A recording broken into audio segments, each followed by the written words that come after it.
Hello, everybody. Welcome to this month's edition of the Classic Horrors Club podcast companion. Richard, it looks like, to me, that looks like a black museum, but what exactly is a black museum?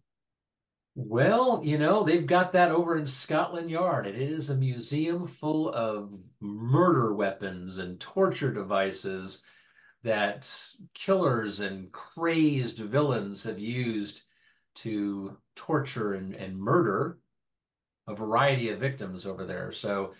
There was a radio show back in the 50s called The Black Museum that always had kind of, this is another device found in the Black Museum.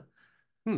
It's not a lighthearted museum. It's not where you would take the kindergarten class, for a field trip, but it would be kind of think of a wax museum, but a little bit darker.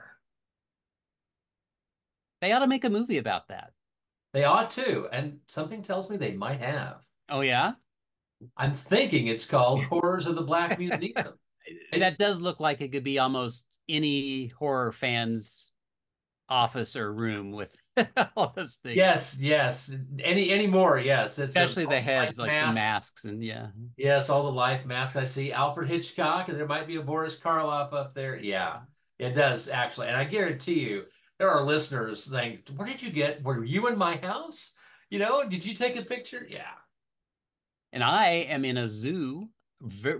Look how close I am to these animals. And it's okay, though, because they have been trained with compassion and kindness instead of whips and cruelty. Yes, absolutely. They look very loving. I don't even know why you're on that side of the cage. You should just go in and kind of snuggle in with them, on a cold winter's afternoon. And I think they made a movie out of this also. Black Zoo. They did. Black Zoo. They did. Let's put them together. We should. Kind of like peanut butter and chocolate. Two It's great almost like tastes that taste great together.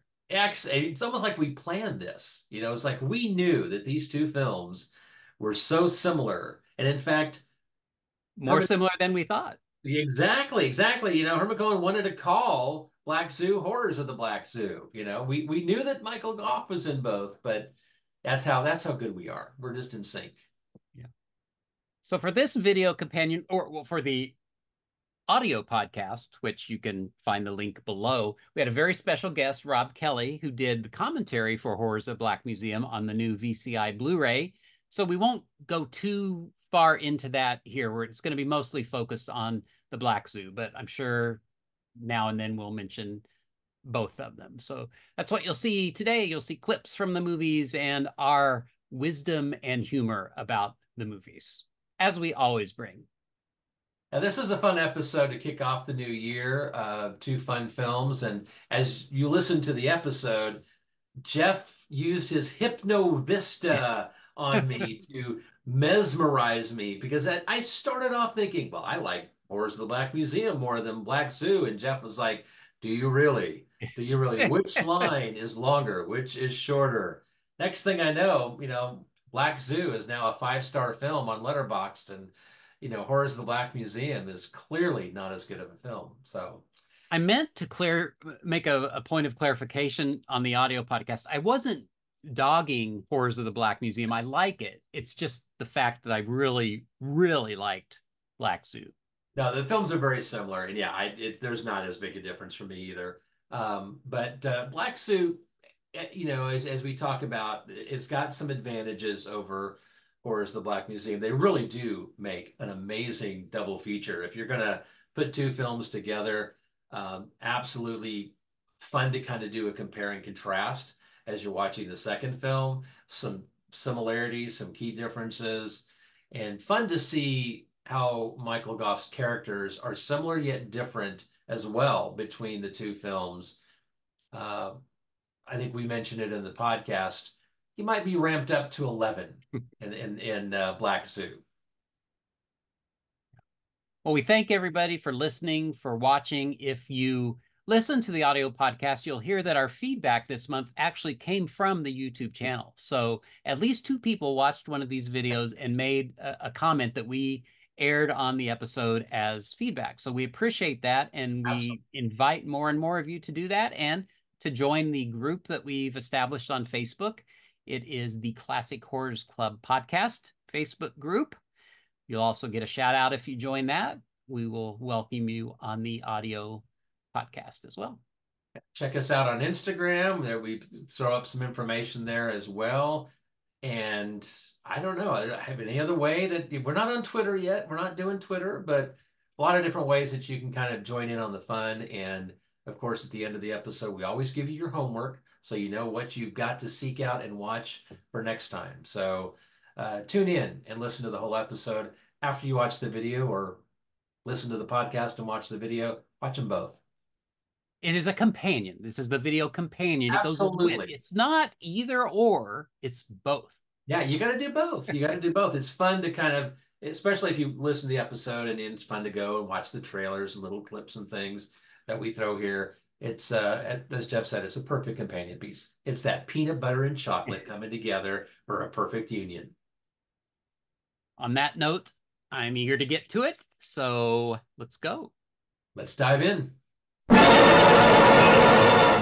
If you have nerve enough, come down these stairs with me to the Black Museum.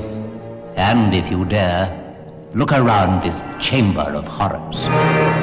You will see the lethal possessions of a man possessed with murder.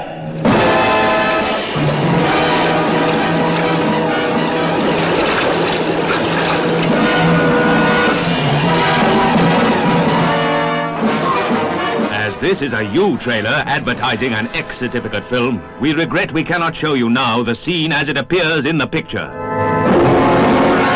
New sensation! Killer strikes again! We have to tell you the story of a man whose hobby is murder. A killer who held London in terror. We repeat, as this is a U trailer advertising an X certificate film, we regret we cannot show you now the scene as it appears in the picture. Here was a modern Jekyll and Hyde who killed so that he could write with relish about his victims and his crimes. Clever. Fiendishly clever. Ingenious enough to give us the third brutal murder in 2 weeks. Aren't these similar to the pair you have in your Black Museum? Starring Michael Gough, a killer who shopped for his weapons in London's backstreet antique shops. To experience all the horrors of the Black Museum, you must see the complete film. June Cunningham, the blonde who got to know him too well and talked too much. You thief! Oh, come on, dearie. Show me how fast you can chase me around the room now. Give me back my cane! Not until I've told you everything. Been saving it up for you. Without your cane, you're only half a man. And without your money, you'd be no man at all. Graham Kerno, the boy hypnotized into obeying his master's murderous voice. Shirley Ann Field, innocent victim of young love, enticed into the nightmare horror of the Black Museum. Wait! Why did you bring a stranger down here, you stupid fool? You know I never allow any outsider to snoop around my workshop. This Black Museum is our private world. And now, thanks to you, it has been invaded. There he goes!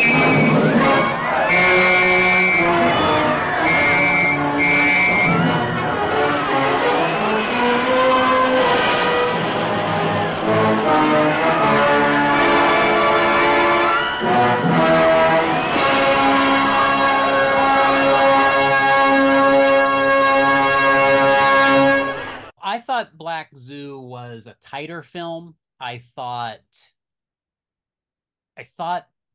Black Museum, and Rob talks about it in his commentary, how there'll be action and then they'll just stop for like a talkie scene, like at the end when the guy's on the Ferris wheel. You know, he's up there dangling, oh my gosh, what's going to happen? Cut to the police office where they chit-chat for a little bit. You know, it kind of interrupts the action. A lot of the movies like that. You are correct that there was some definite down moments in Horrors of the Black Museum, and Black Suit did seem tighter. One of the reasons I really like this is that it is kind of wackadoo. Like, you know, that Michael Gough attends a club of people that love animals and dress up like them and channel their spirits. Michael plays the organ, another reason, you know, Black Museum didn't have any organ-playing maniac, but he plays the organ and he tells his assistant, bring in the children, and in the animals march, you know, one by Yeah. shots, the lions lounging on the couch, and you had to wonder, are all those animals really there together? And in that scene where they come in to listen to some evening music, they march in one by one. You never see two overlap. But you thought, well, maybe they did just march them in. And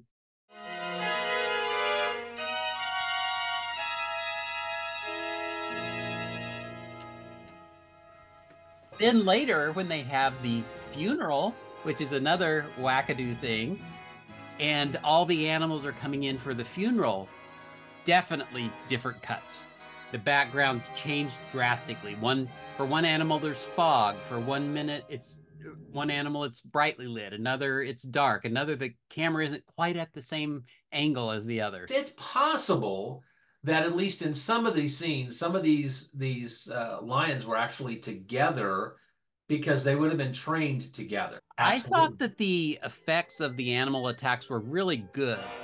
A lot of times if a lion or a tiger jumps on someone, or an alligator, you know, it's just obviously they're like wrestling around. It's not that they're graphic or gory, you don't see anything, but it just looked realistic. Now, on the other hand, we have a guy in a gorilla suit. You gotta love a guy in a gorilla suit. I thought that was really good. George Barrows played... Oh, is that him? One of Hollywood's leading gorilla performers. And I wouldn't say in and of itself it was scary, but he had the most graphic murder, I thought, when he slammed the girl's head into the steering wheel.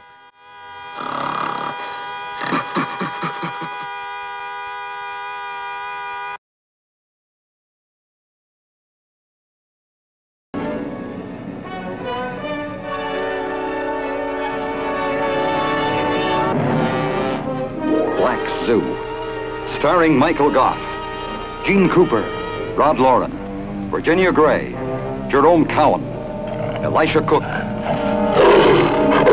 Good bag.